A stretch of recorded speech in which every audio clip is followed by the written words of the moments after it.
Thank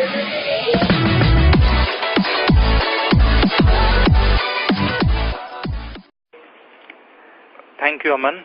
Good evening, everyone, and thank you for joining us today on Laurus Labs Q3 and 9M FY18 results conference call for investors and analysts.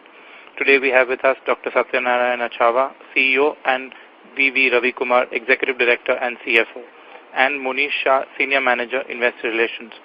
We will commence the call with comments from the management team. Post that, we should open the call for a Q&A session where the management will be glad to respond to any queries that you may have.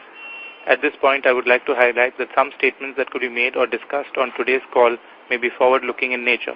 The actual results may vary significantly from the forward-looking statements made.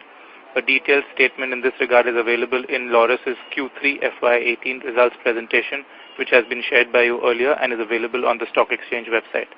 I would now like to invite Dr. Satya to address you with his overview of the strategic progress made and the outlook for the company in line with the new initiatives plan. Over to you, sir. Thank you. Thank you, everyone, for taking time joining this call today on our Q3 and 9 months FY18 results. I would like to take you through the key highlights of our various business divisions. Total revenues stood at 479 crores for the quarter ended December 2017 and 1496 crores for the 9 months ended December 2017. Our growth in ARV was muted mainly due to delay in offtake from one of our key customers. Since the ARV business is tender-driven, we look at the ARV business in an overall year rather than month-on-month or quarter-on-quarter. Even if we took at the 9 months ARV revenue, we did 40 crores more than the last year 9 months revenue. That was very positive. In oncology, quarter-on-quarter, we did 25 crores more than the previous quarter, and we did 43 crores more than the last 9 months. In fact, in the first 9 months of this financial year, we did more than the last year 12 months numbers in oncology. Interestingly, other products also had a significant growth. If you look at the company's franchise, we are known for ARV, FC, oncology, and other CMO products. Except Hep C, in the 9 months, we have seen increase in all our therapy areas. Significant revenue increase also happened in custom synthesis business. In the 9 months, we did 28 crores more than the last year 9 months. Whereas ingredients, we saw 9 crores less in the last quarter, and so the entire year. The first 6 months, we did ingredients as per our initial budget. Whereas the ARVs, the Q4 is looking very good, and next year even looks very bright. We are going to commission one of our largest manufacturing plant for another ARV, about 500 tons of capacity per year for lamivudine, which will be available for commercialization beginning July next year. Our incremental revenue from ARV will also come from the validations we have conducted right now. We have successfully done validations for lopinavir. We have about to do for ritonavir. These are the additions for ARV business in the next financial year. We are also happy to share that Unit 1 and 3 we have received EIR from US FDA. The main reason for our decline in the Q3 and lesser PBT than what we anticipated is from hepatitis C franchise. We have seen significant pricing pressure in the API as well as in the formulations. And also, please note that FC formulations came under DPCO. So that put even pressure on the pricing from our partner. The entire franchisee, we had almost 70 crore less in the 9 months. So if you look at the FC, the most of the share we get from partner is above the PBT. So despite of 70 crore less income from our FC, we're able to manage. Actually, we're able to grow a little bit in our 9 months division. That's a very positive for us.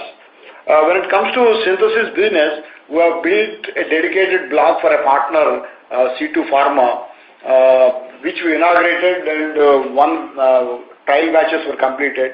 That unit also is going to have commercial sale in this quarter, and we expect to come and complete the validation during this financial year. We're also happy to share that one new block for oncology, NCE, was also completed, and we started validations already. So there is significant capex invested in capacity expansion in ARVs, in oncology, in custom synthesis division. And then also formulations, we wanted to share, we have done 8 ANDA filings, either on Laurus name or our partner name. As part of our philosophy, we are taking these products global. We have filed 2 dossiers in Europe, one with WHO, one in South Africa, one in Canada. In fact, we already received approval from Canada, so for one product. So all these ANDAs are vertically integrated. That is the biggest advantage. We got tentative approval for tenofovir. We are just about to get a final approval. Once final approval is there, we have commitments from key buyers in US. We will start shipping. Material is already in US, so we will start shipping as and when the final approval comes. In ingredients, there is a decline in sales for the Q3 and then 9 months, but the pipeline looking good.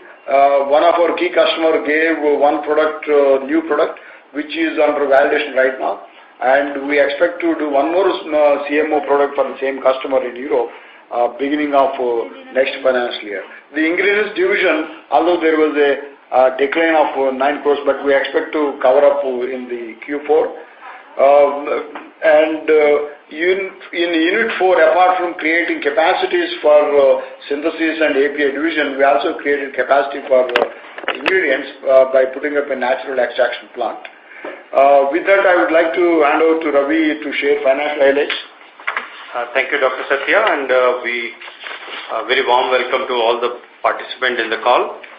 So our revenues are around 479 crores against 506 crores in the corresponding quarter, and we have, for 9 months, we have a 4% growth on a year-on-year basis.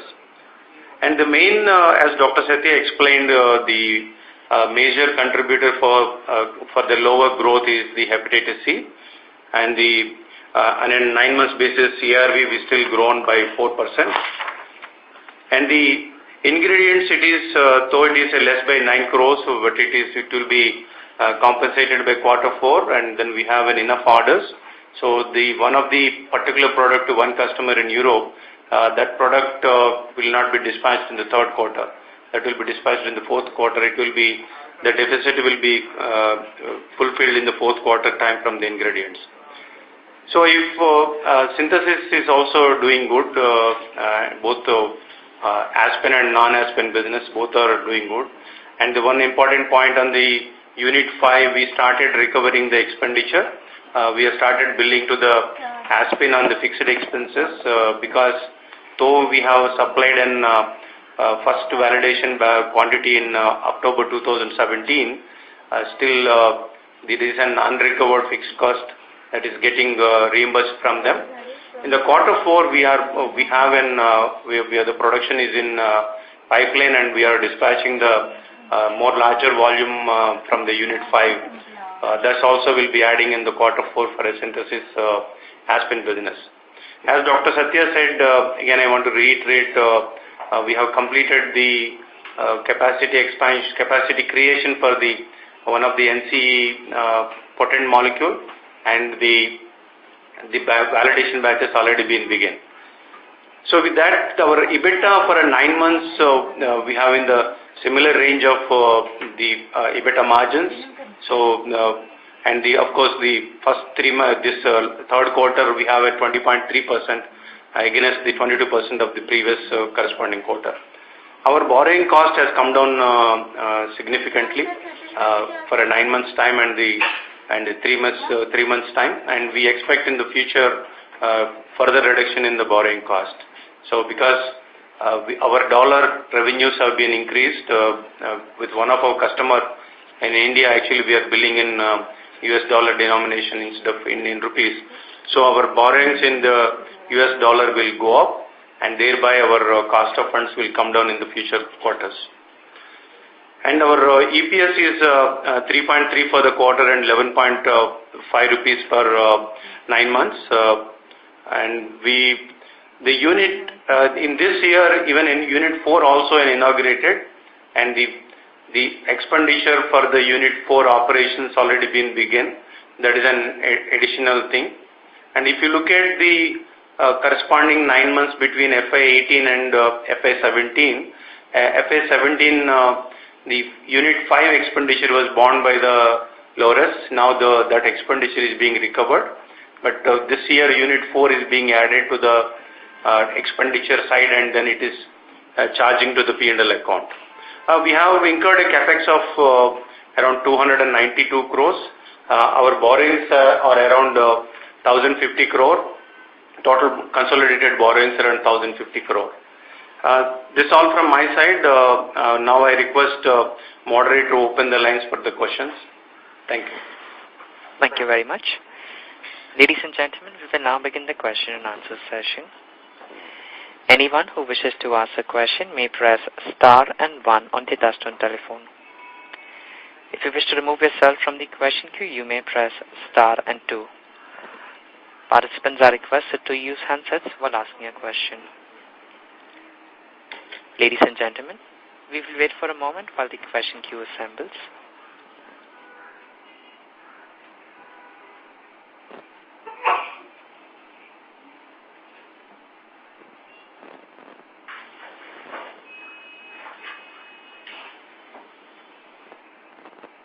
The first question is from the line of Ranveer Singh from Systematic Shares. Please go ahead. Yeah, thanks for taking my question. A couple of things. One is related to ANDA. That 8 ANDA file you said is all are with partners? 4 ANDAs filed on our own, and 4 ANDAs filed with 2 partners. Okay, so only 4 is with partners. Yes. Okay, fine. And what you talked about NCE, wanted more clarity. So C2 Pharma is an innovator, or how that partnership relationship we have? C2 Pharma, we are doing CMO of generic APIs, potent generic APIs. A block was built dedicated to them. There we have done trial batches. Validations will be completed during this financial year. Whereas in NCE, potent NCE, we are doing in a different unit. That is going to be, we are doing validations right now, and partner is going to file an NDA during calendar year. So this NCE, is that Unit 4 would be dedicated for that NCE? Unit 3. This NCE is being done in Unit 3. C2 Pharma CMO we are doing in Unit 4. Okay. And this is a potent, high potency unit, that's at Unit 3. We have high potent capabilities in Unit 1, Unit 3 and Unit 4. So that means that facility would be for cytotoxic products only? Yes, you're right. Okay. And this NCE, which stage this NCE is currently? Currently partner is doing phase 3. And we have been developing, we have been associated with right from beginning, or this is... We engaged with that company from the preclinical stage onwards. Okay. And, that one molecule we are doing validation right now, but in Q1 next financial year we will do validation for one more NCE for the same partner. So they have a pipeline, and we are their preferred CMO partner. Okay. So apart from this NCE, how many other NCE we are working with currently? There are about more than 20 active programs right now, and there are 3 APIs we are commercially supplying, and 1 is already approved, in Australia and Japan. They have filed an NDA in US. When the 2 other APIs we supplied, for which our partner expects approval by end of this calendar year. And there are several intermediates we are doing. One intermediate we are supplying to Japanese customer. Already we sold commercial quantities. And many other programs in phase 2 are early phases. So all these programs are independent of Aspen? Yes. Yeah. Okay. And for Hep C business, we supposed actually that Veltazivir will support the revenue, even if the base that suppose when the base product is falling under price control. So whether this contribution of Veltazivir has been negligible, or is there a scope that we can increase revenue from that side, or we should take it as a run rate now going forward? Velpatasvir we have launched in the last quarter, but the revenues, including Velpatasvir, are on a declining mode. So I would say earlier run rate, we are not going to achieve. Run rate is less right now. And second is there is a pricing pressure in the formulations. The total revenues came down, and then pricing also came down. Okay. And when we will see formulation revenue coming in? See, we expect this month we will, in few weeks we will launch our first product, and we expect 3 more approvals during this calendar year from FDA. We got approval in Canada, and we expect to launch 1 molecule in Canada. 2 more approvals are expected by middle of 2018 from Europe. So a lot of activities are going on in formulations. Apart from the various dossiers filed in geographies, we also have completed almost 10 validations. Another 10 validations under progress right now. So when first ANDA is going to roll out? That's one. In few weeks from now. We're just waiting for the final approval from FDA. So our material we already shipped in US, and then waiting for final approval from FDA to ship it to the distributors. Okay. And most of the NDA pending is related to the ARV segment? No. ARV cardiovascular. It's ARV we got tentative approval. The other ARVs we haven't filed. Those are for diabetic and cardiovascular. Okay. This is a mix of all these things. Okay. Right. Okay. That's it from my side. Thanks a lot, sir. Thank you. The next question is from the line of Aditya Khemka from DSP BlackRock. Please go ahead. Yeah, hi, Dr. Chava. Good evening. Firstly, on this product that we are supposed to get approval for, I understand our competitors have got approval whereas we have not really gotten approval on day 181. Could you throw some light on, do we have a CRL on the product, or what was the reason to not get the product approval while our competitor got it? There were 10 tentative approvals for this product. On the 26th of January, 5 of them got final approval, and remaining 5 didn't get final approval. See, we were the last ones to get tentative approval. There is nothing pending except the FDA reviewing the label changes we have done between the tentative approval and final approval based on their guidance. So there is nothing pending from our side. Once the final approval is there, as I mentioned, we already shipped material to US in our third-party logistics form. And once we get the final approval, we will ship it to distributors. We have commitments from distributors already about offtake. That's fantastic. And this ANDA will be launching on our own. This one is not partnered. This is our own ANDA. Correct. And you said that out of the 8 filed, 4 are partnered, 4 are not partnered. So just wanted some understanding there. So out of the 4 that are not partnered, this ANDA is one. The other 3, are they HIV products or are they cardiovascular, diabetes? What is the sort of understanding between us and the partners so as to which products will we have on our own and what will we partner with them? In the 4 ANDAs we have filed with partner, one is diabetic, which we expect approval in the next 2-3 months. And one was a cardiovascular. And 2 were ARV, That's the 4th. And we filed non-ARV products 3. That's not partnered with anyone. Got it. Fair enough. And in terms of your OPEX in the FDF business, if I understand correctly, previously our OPEX run rate was about 20 to 23 crores a quarter, which this quarter has probably gone up to 32 crores.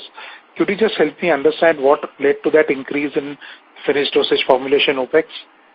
We have done more bio studies in the last quarter. More validations were done in the last quarter. So largely R&D expense. R&D expenditure. Yeah. So what has gone up is the R&D expense, not the sort of infrastructure spend on US market or anything like that. Infrastructure, no. But Aditya, I think we are in the similar lines for the FDF expenses for the 9 months between FY18 and FY17. Right. No, I'm comparing the third quarter to the first 2 quarters of FY18. Okay. There is an just wanted to understand. That's only R&D related expenditure. R&D related, that's fine. And you just spoke of this, Dr. Chava, you spoke of this hypo facilities for cytotoxic molecules. Help me understand here. So I know one of your other peers also has a hypo facility down south, and they have reasonable clientele in terms of contract manufacturing and development for their clienteles. How difficult is it, or how complex is it to have a hypo facility? What is the sort of capital intensity there? Do we need capital commitment from the client before we set up the facility? Is there any sort of entry barrier in this business? The capital expenditure is a little bit more than the normal infrastructure, but what is more important is systems and practices are to be very stringent. See, if you look at even our oncology API business, we are building this oncology franchisee for not only generic but also for NCE programs. So we can say we have the largest oncology API asset in India. We can make oncology products in 4 locations, high-potent in 4 locations. We can do in Kilo Lab, which is in Hyderabad. We can do in Unit 1 in Vizag. We can do in Unit 3 in Vizag. We can do Unit 4 in Vizag. So we can do at 4 locations high-potent. That puts us as one of the largest high-potent manufacturers in the country, which is also demonstrated in our numbers. So our oncology revenues in the first 9 months, we did 125 crores. No, that's a fair point. But is there any sort of entry barrier in this, in terms of, you said the practices and the capital intensity is a little higher, but do you feel that, let's say in the next 2-3 years, there'll be another 4-5 players in India opening up hypo cytotoxic manufacturing facilities? Or do you feel that's something that will take a lot of courage to do, given that they may not have enough clientele or enough business for that? What's your sense on that part? Here, the development time cycle and the development cost and the validation costs are much higher than other APIs. See, the capital is not that expensive, but development cost, validation cost, and operating costs are more expensive than other APIs. I don't think there will be too many players coming into this capacity. Understood. And just lastly on this, your quarter-to-quarter sort of variations in getting orders. I understand yours is a big B2B business, so there will be quarters where the customer does not order or the order gets delayed. That's completely understandable. But can you sort of therefore help us and guide us for, let's say, your top line and your EBITDA margins for FY19 and even FY20 if you can, because it becomes very difficult for us to model the business given so many quarterly variations. So if you have any guidance on that from Dr. Chava, it will be really helpful. One thing I would like to mention here is, despite of our heavy expenditure on Unit 2 and Unit 4, where we are not generating any revenue, we were able to achieve more than 20% EBITDA margin. And what is also interesting, our gross margin increased by 1% between Q2 and Q3. So that is the quality of business we are doing. Yeah. So we haven't lost market share to any other API player in ARV or FC. Despite of lower sales, we were able to increase our gross margins by 1%. No, I understand that, but can you sort of give us any sort of guidance for FY19 at least in terms of top line growth and EBITDA margin that you think is a reasonable assumption for us to make? EBITDA margins will be maintained in the full year basis. We are not envisaging any reduction in the EBITDA margins. So in fact, growth is concerned, actually we are not telling any specific number, but we can achieve a double-digit growth. That's in top line? Yep, top line. And EBITDA margin same as FY18 for FY19? Yes. Okay. But my understanding was that if there is for formulations which we are going to start selling in FY18-19, so in FY18 last quarter we launched this one product as and when we get approval, and FY19 maybe 2 or 3 more products as Dr. Chava was saying. So ideally our EBITDA margin should have expanded, no, given that we will have some commensurate revenue where we have OPEX right now. FY19 probably, yes. Yeah. Yeah, I agree, but on a conservative basis we have been. Okay. Okay, conservative is good, sir.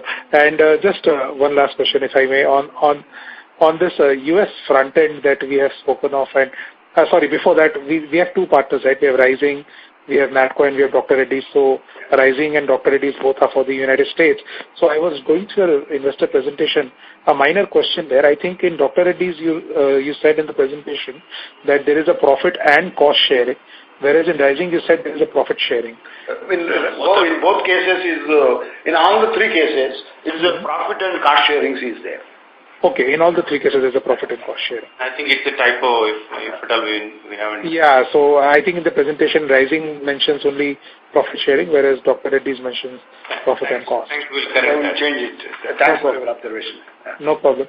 So are the economics for all 3 partnerships almost similar, like a 50-50 profit share? You're right. Cost and profits are shared equally. Equally in all 3 partnerships. Yeah, you're right. Okay. And so lastly, on our US front end that we have established, the team under Tom Musoski, what would be the cost that we are incurring on the US front end, $1 million per annum, roughly? Currently is $1 million. Maybe next year we are planning to hire RA, QA and another sales guy. It will be between $1.5 to $2 million per year of front-ending expenditure next year. Right. And this year it's $1 million. A little less than 1 million. Little less than 1 million. Okay, so that was helpful. Thank you so much. Thank you. Thank you. The next question is from the line of Abhinav Kumar from Canara Bank. Please go ahead. Yeah, good morning, sir. Good evening, sir. Thanks for taking my question.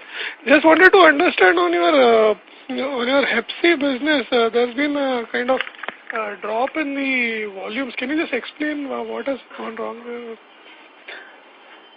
The Hep C, when these formulations were launched, there is a lot of patients who were waiting for cure for Hep C. As and when the initial patients were out of the patient pool, so one is uptake came down.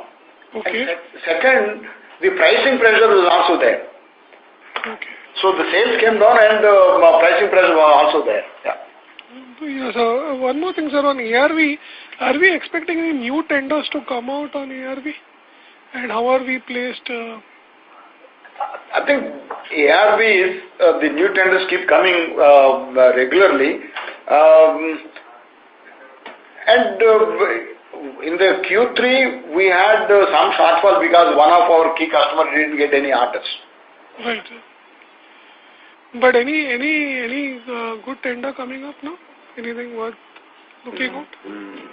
Nothing significant. We are aware of it. Okay, sir.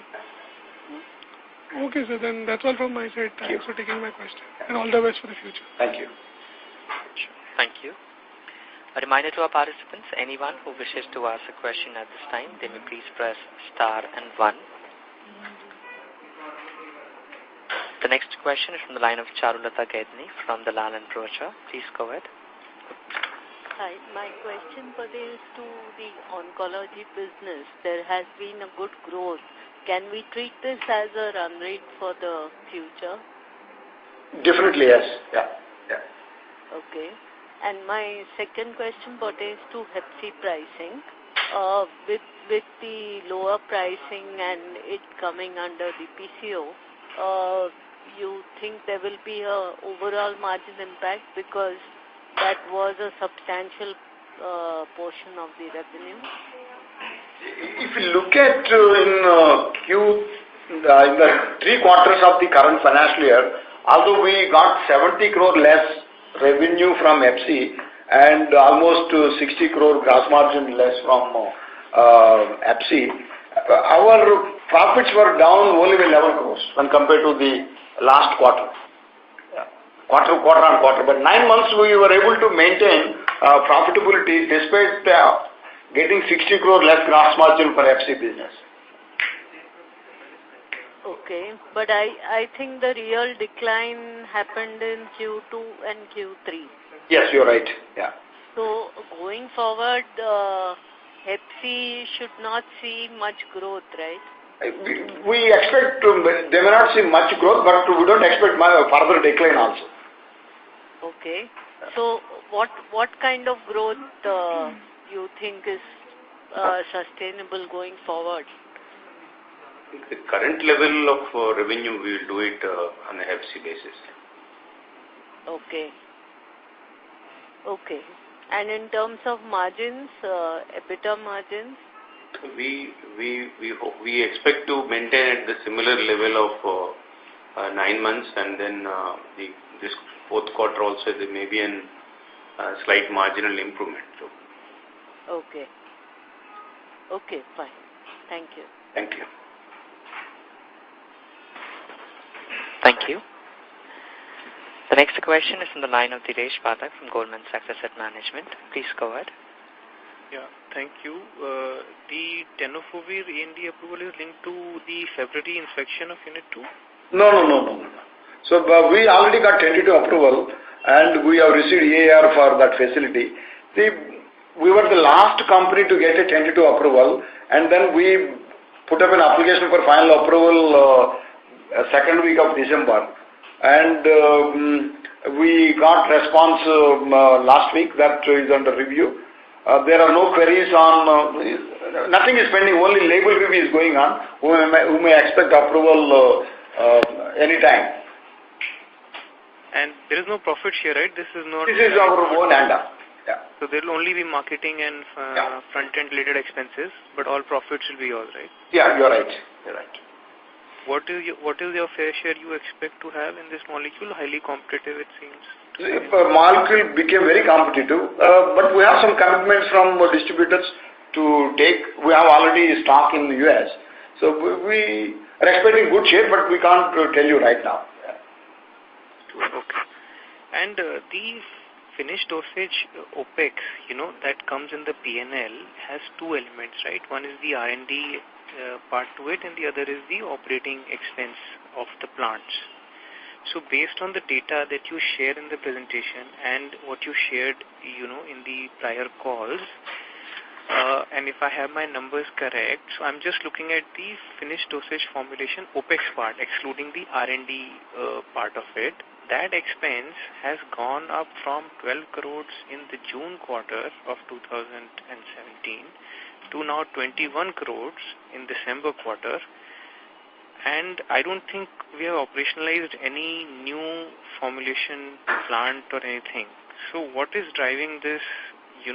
I'm not looking at R&D expense of the FDF part. I'm just looking at the OPEX element. And there seems to be a material increase in the last 2 quarters. And this number for the full year in FY17, what you gave in the prior calls, was 31 crores. And now the run rate is almost 80 crores. We have done more validations in the last quarter, and we have also added close to 70-80 new colleagues in the manufacturing and QA there. These are the 2 main reasons. So is it stabilizing at this 80 crores per year now, or do you think there is more? I would say probably it may go to 100. It will stabilize at 100 crore OPEX. Okay. So validation, you don't include in R&D. Only bioequivalence you include in R&D. Validation is part of... API cost and all we include in the OPEX for the validation batches. Okay. Okay. And sir, just Hep C we get, okay, you would not have expected DPCO and sharp decline, but at the time of IPO, the ARV business you had, guided for double-digit growth. That we've not seen. So, and then in the previous calls also I have asked, and you've said, that there are some tenders, lamivudine you did not have. So can you just refresh again, what has not played out from the time of IPO guidance on the ARV side volume growth? ARV, if you look at 9 months, we have grown by 4%. And in the Q4 numbers, maybe probably it will go beyond 4%. But next year, what we are envisaging, we are adding significant capacity for a new API, and 2 validations we are going to complete.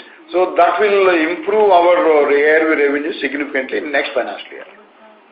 No, but this 4% is not what we expected, when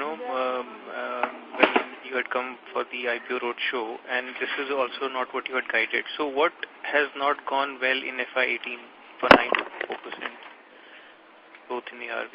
Some of the offtake from the customers. Now, what Dr. Satya is saying is overall, for a year and year, it will be for a full year, it will be much more than 4% growth, number one. And the shortfall is some of the intermediate of one particular product we thought one of the couple of customers will take, but that got deferred. So that is another reason for the less growth when compared to the previously and in lower double digit.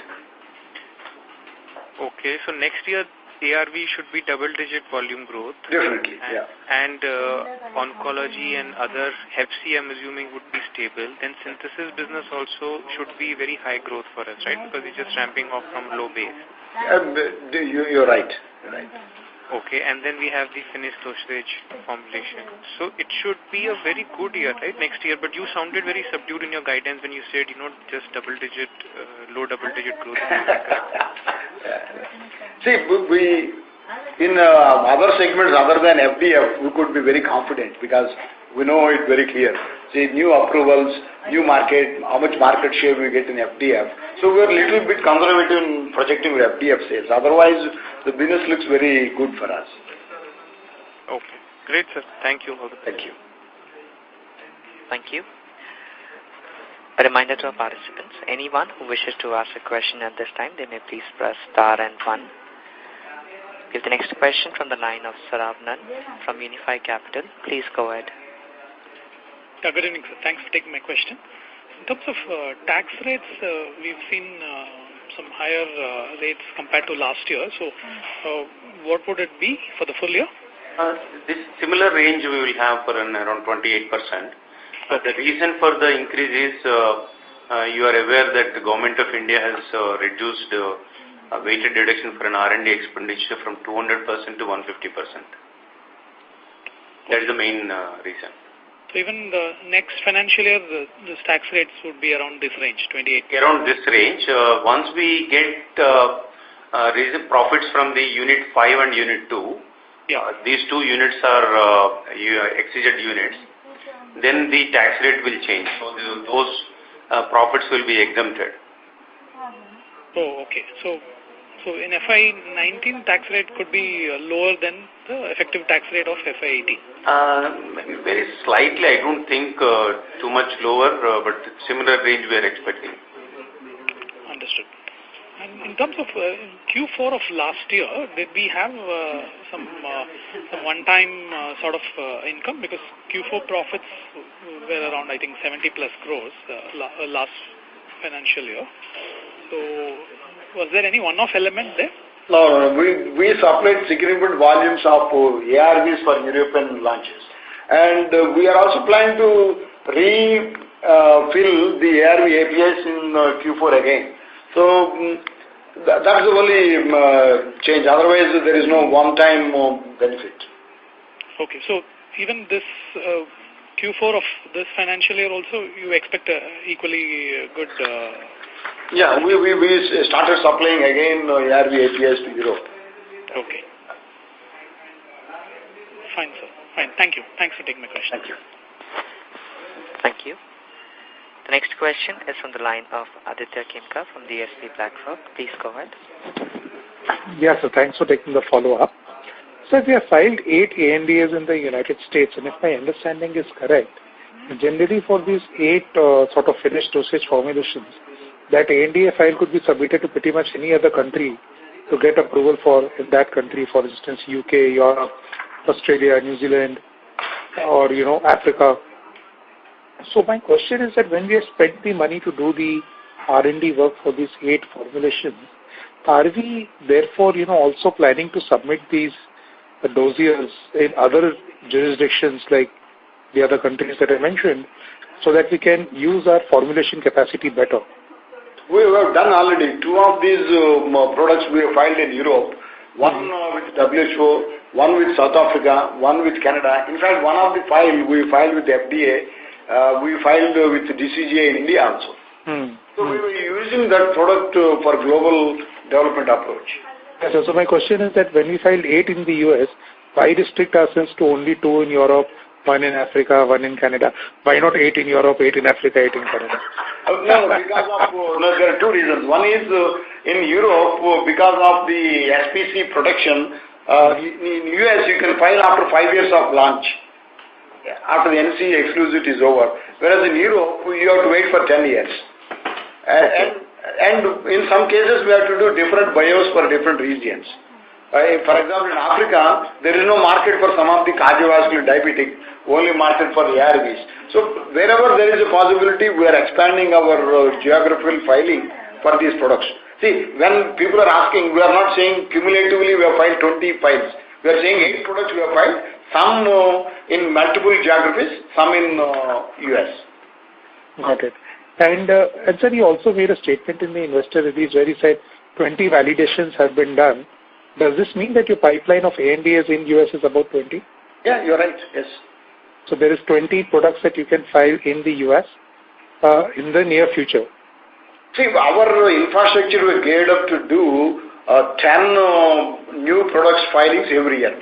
See, 10 products, what I mean, 10 products you may file in the US, 5 in Canada, 5 in Europe, like that. But we are geared up to do 10 product validations per year. 22 products, right? Yeah, that's what you meant. No, so sorry, I was not clear. So in US next year, we can file 10 ANDAs, and out of those 10 ANDAs, whatever is applicable in Canada, Africa, Europe, we will do those filings in subsequent times. Also, yeah, you're right. Right, and when you say 10 validations per year, you are referring to the US FDA standard validation. Yes, you're right. Yeah. Okay. And sir, one more question on, again, sorry to harp on this, but I think one more participant asked the same question. Given the way different business segments are going to evolve in FY19, it seems that it should be a far better year than the confidence you are showing in your guidance. I understand the principle of conservativeness, and I applaud it because that always should be there. But our point is that when you sort of be as conservative as you are currently in guiding, then in some ways it indicates to us that there may be risks to the segmental plans that you are telling us, and therefore on an overall basis, you are guiding still very conservatively to make sure that you don't miss it, you know what I mean? So I just want to understand from you that, in the different segmental plans that you have told us as to how ARV can grow, how FC can remain flat, how Onco can grow and all that, are there any material risks to those guidances that you have given us for those, not guidance, but those statements that you have made for these segments? Fundamentally, there is nothing risk what we saw right now, nothing. Yeah, so that my only point is therefore then it seems that you are being a little too conservative in guiding because on the top line and EBITDA, because then, the picture doesn't add up. Because if I take the statements that you have made into an Excel sheet and, sort of do the calculations that you have just said, then it sort of seems that next year should be significantly better than FY18 and not really just a low double-digit growth and flat EBITDA margin. Hope so. Yeah, so maybe next quarter we will have a better discussion when you have your budget in place. Yeah. But that's the point I wanted to bring up. Thank you. Thanks again, sir, and all the best. Thank you. Thank you. We'll take a last question from the line of C. Srihari from PCS Securities. Please go ahead. Yeah, thanks for the opportunity. My main question was pertaining to the medium-term outlook for the ARV business. Now, if I understand correctly, for the first time, a dual pill was approved by the US FDA. So, can you please tell what kind of an impact that could have on the prospects? See, dolutegravir was approved for 2 companies, but no one has commercially launched in any of the markets as yet. And people were expecting how South Africa will do the switch from other regimen to dolutegravir regimen, and South Africa also not yet procured any material from anyone. So as of now, dolutegravir has not taken any market share based on the current practices followed in the various countries. No, I'm referring to the dual bill combination recently approved for, I think, Glaxo and Vivo Healthcare combination. Oh, the dual bill is not approved, so they only, but that is for maintenance. Okay. That's for in the US and Europe. Yeah, I think that will never take into these emerging markets. Okay, fine. Yeah, fine. Okay. Sorry, that's what you're saying now. Yeah. Sorry, we have a few more questions. Please. We'll take the next question from the line of Nitin Agarwal from ICICI Securities. Please go ahead. So thanks for taking my question. Sir, on the on your API business, so there's been of late some concerns around the fact that some of the key there's been some increase in intermediate pricing from China. In some of your key products, is there a major linkage dependence on China, and if there's been any impact of the intermediate price increases that you potentially foresee?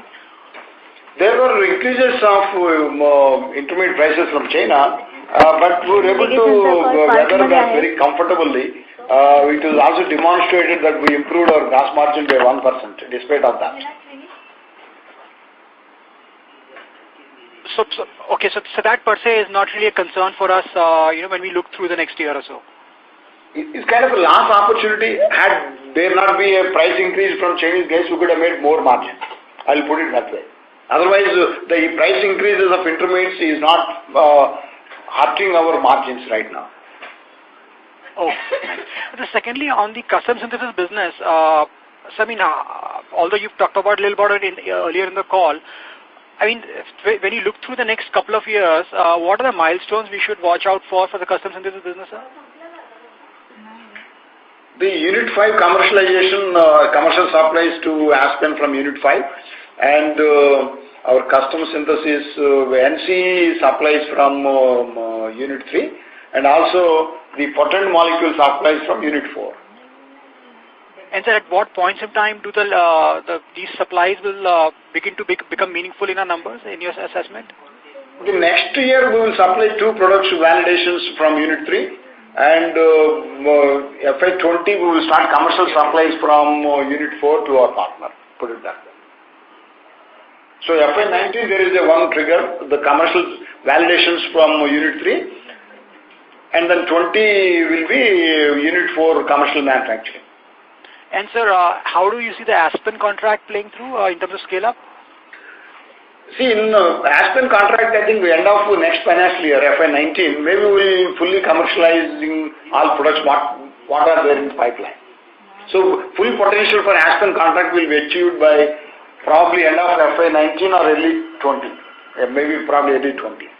So Aspen would be essentially the big driver for the synthesis business next year. Next year. And thereafter you see the NC business as well as the high potency business scaling up in the outer years. Yeah. Okay, sir. Okay, thank you. Thank you. The next question is from the line of Kunal Randeria from Antique Stock Broking. Please go ahead. Hello, thanks for taking my question. So this, going back to the ARV business again, So, sir, does the delay in offtake actually mean that it's more like a dispatch issue and we can compensate for it in the next quarter? Or is it something to do with the issue that the formulation player is, facing, and then this business is, just about gone for the future also? No. There is no fundamental issue there. There is only some orders delay to our key customers. Okay, so we expect to make up for this in the coming quarters?